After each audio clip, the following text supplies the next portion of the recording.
اللہ کے نبی صلی اللہ علیہ وسلم نے فرمایا جو عورت 5 وقت کی نماز ادا کرتی ہے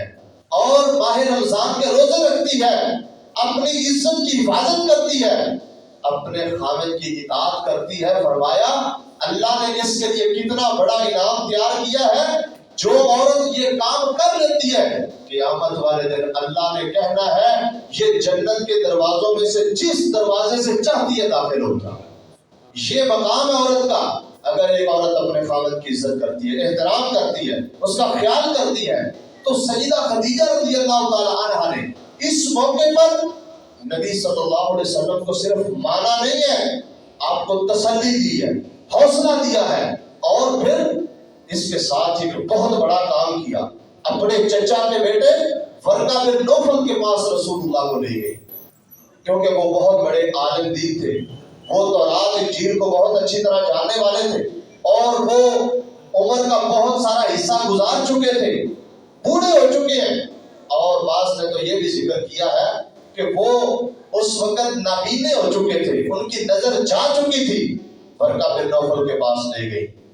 تو انہوں نے جب رسول اللہ صلی اللہ علیہ وسلم سے ساری کیفیت اور مسئلہ پوچھا، فرمایا کہ یہ ناموس اور یہ فرشتہ، یہ آنے والا اور پیغام دینے والا کوئی عام فرشتہ نہیں ہے، یہ وہی فرشتہ ہے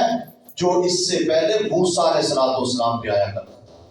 یہ وہی فرشتہ ہے جو اللہ نے آج سے قبل انبیاء پر بھیجا ہے، اور اس فرشتے کی ڈیوٹی ہی صرف یہ ہے کہ یہ نبیوں کے پاس جاتا ہے۔ لہٰذا اللہ نے آپ کو نبوت سے سرفراز کیا ہے۔ اللہ تعالیٰ آپ کو کامیاب کرے، اللہ تعالیٰ آپ کا حامی و ناصر ہو، اور میں یہ خواہش کرتا ہوں کاش میں اس وقت زندہ ہوں جب تیری قوم تجھے تیرے شہر سے نکالے گی۔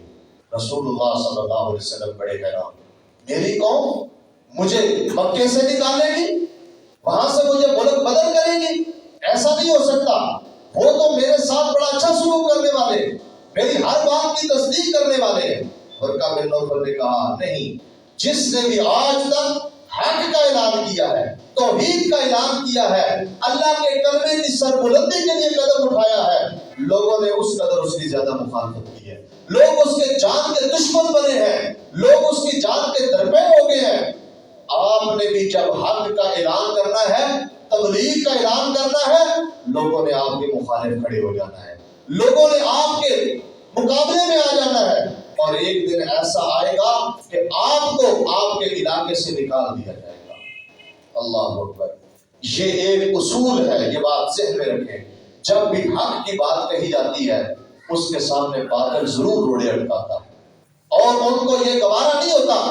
دوست دشمن بن جاتے ہیں، اپنے غیر بن جاتے ہیں، رشتہ دار وہ بیگانے بن جاتے ہیں۔ یہ ایک اصول اللہ تعالیٰ نے رکھا ہوا ہے کہ جب بھی حق کا اعلان ہوگا تو جو لوگ حق کے راستے پر کھڑے ہوں گے ان کے مقابلے میں باطل بھی آئے گا۔ لِكُلِّ فِرْعَوْنٍ مُوسَىٰ،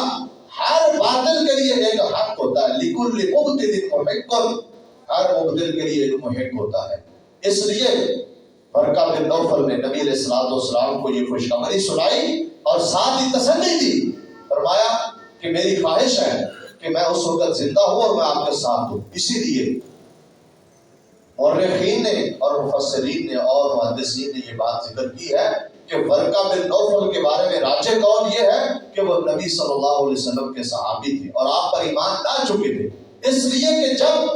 نبی صلی اللہ علیہ وسلم کو سیدہ خدیجہ ورقہ بن نوفل کے پاس لے گئے، انہوں نے آپ کی تصدیق کی ہے،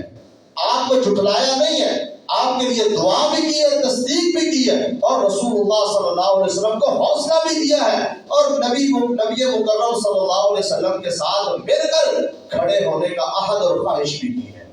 اس لیے اس سے پتہ چلتا ہے کہ وہ ایمان قبول کر چکے تھے، وہ ایمان لا چکے تھے۔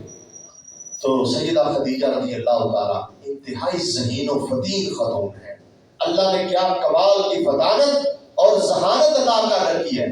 اسی سے حافظ ابن حجر رحمہ اللہ نے ایک بڑی عمدہ بات لکھی ہے اور کہی ہے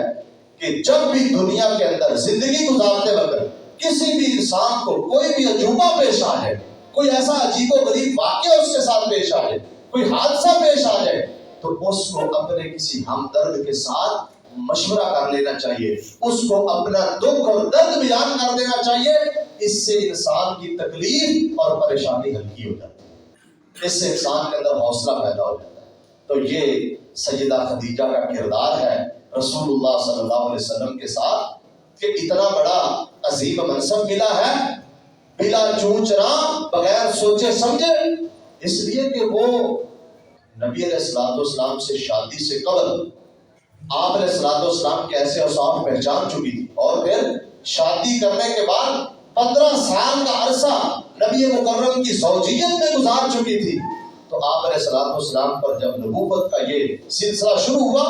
آپ علیہ السلام کو نبوت ملی، انہوں نے فوراً تصدیق کی۔ اسی سے سیدہ خدیجہ کی سب سے بڑی فضیلت یہ ہے، پوری کائنات میں سے، پوری امت میں سے، مردوں عورتوں میں سے سب سے پہلے نبی مکرم پر اگر کوئی اسلام لایا ہے تو وہ نبی مکرم کی بیوی سیدہ خدیجہ نے اسلام قبول کیا۔ یہ اعزاز سیدنا ابو بکر کو بھی حاصل نہیں ہے۔ حضرت ابو بکر صدیق رضی اللہ تعالیٰ عنہ مردوں میں سے پہلے اسلام لانے والے ہیں، لیکن اگر روئے زمین پر امتیوں کا لحاظ رکھا جائے، مردوں عورت کا لحاظ رکھا جائے، تو سب سے پہلے جس شخصیت نے نبی مکرم صلی اللہ علیہ وسلم کو قبول کیا ہے، آپ کے ساتھ، آپ کا ساتھ نبھانے کے لیے عہد کیا ہے، وہ آپ کی بیوی سیدہ خدیجہ الکبریٰ ہے۔ اسی حوالے سے اسطور الغابہ کے اندر علامہ ابن الاسیر رحمہ اللہ کے حوالے سے ایک بات لکھی ہے کہ اول خلق اللہ اسلم باجماع المسلمین لم یتقدمها رجل ولا امرأة۔ یہ وہ سیدہ خدیجہ الکبریٰ رضی اللہ تعالی عنہا ہے کہ جن سے اسلام لانے میں پہل نہ کوئی مرد کر سکا اور نہ کوئی عورت کر سکی ہے۔ سب سے پہلے تمام مسلمانوں کے اجماع اور اتفاق کے ساتھ نبی مکرم پر اسلام لانے والی سب سے پہلی ہوتی ہے۔ یہ ان کی بہت بڑی خصلت ہے اور فضیلت ہے۔ اس کے علاوہ رسول اللہ صلی اللہ علیہ وسلم جب ابھی نماز کی فرضیت نہیں ہوئی تو سیدہ خدیجہ رضی اللہ تعالی عنہا، جس طرح کے محدثین نے یہ بات ذکر کی ہے کہ جس وقت ابھی نماز کی فرضیت نہیں ہوئی تھی، اس وقت صبح اور شام کے وقت 2 نمازیں پڑھی جاتی تھی۔ نبی علیہ السلام خفیہ نماز ادا کرتے تھے، اپنے طور پر نوافل پڑھتے تھے، نمازیں ادا کرتے تھے۔ ایک فجر کی اور ایک غروب شمس سے قبل کی نماز نبی صلی اللہ علیہ وسلم پڑھا کرتے تھے۔ تو سیدہ خدیجہ بھی رات کو بھی نبی صلی اللہ علیہ وسلم کے ساتھ نماز ادا کیا کرتی تھی۔ اس قدر آپ کی اتباع کرنے والی اور آپ کی پیروی کرنے والی یہ آپ کی بیوی تھی۔ اور پھر سیدہ خدیجہ رضی اللہ تعالیٰ صرف نبی مکرم کا خیال نہیں رکھا، آپ کا ساتھ نہیں دیا، اس لیے کہ انتہائی زیرک، انتہائی عقل مند یہ خاتون تھی اور بڑی عمر کی تھی۔ اس حوالے سے انہوں نے نبی صلی اللہ علیہ وسلم کے جتنے تعلق دار تھے، حتیٰ کہ آپ کی دائیوں کے ساتھ بڑا اچھا سلوک کیا ہے۔ سیدہ حلیمہ سعدیہ جب رسول اللہ کی شادی ہو چکی تھی، نبی صلی اللہ علیہ وسلم کے پاس تشریف لائی، ملاقات کے لیے آئی، واپس جانے لگی تو سیدہ خدیجہ رضی اللہ تعالی عنہا نے اناج سے لدا ہوا 1 اونٹ اور 40 بکریاں انہیں دے دی۔ یہ رسول اللہ صلی اللہ علیہ وسلم کی بیوی کا آپ کی دائیوں کے ساتھ اس نے سلوک ہے، تو وہ اس سے انتہائی زیادہ خوش ہوئی۔ اسی طرح آپ کو دودھ پلانے والی سویبہ، ان کی بھی بڑی عزت اور تکریم کی جب وہ نبی علیہ السلام کے پاس آئے۔ اس کے ساتھ ساتھ سیدہ خدیجہ الکبریٰ انتہائی صابرہ خاتون تھی، مشکل حالات میں صبر کرنے والی۔ آپ اندازہ کریں، جب نبی صلی اللہ علیہ وسلم نے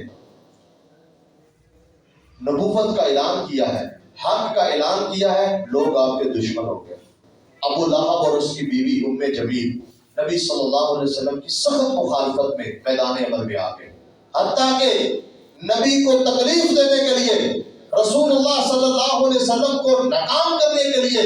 آپ علیہ السلام کو راستے سے روکنے کے لیے اس نے کیا کیا؟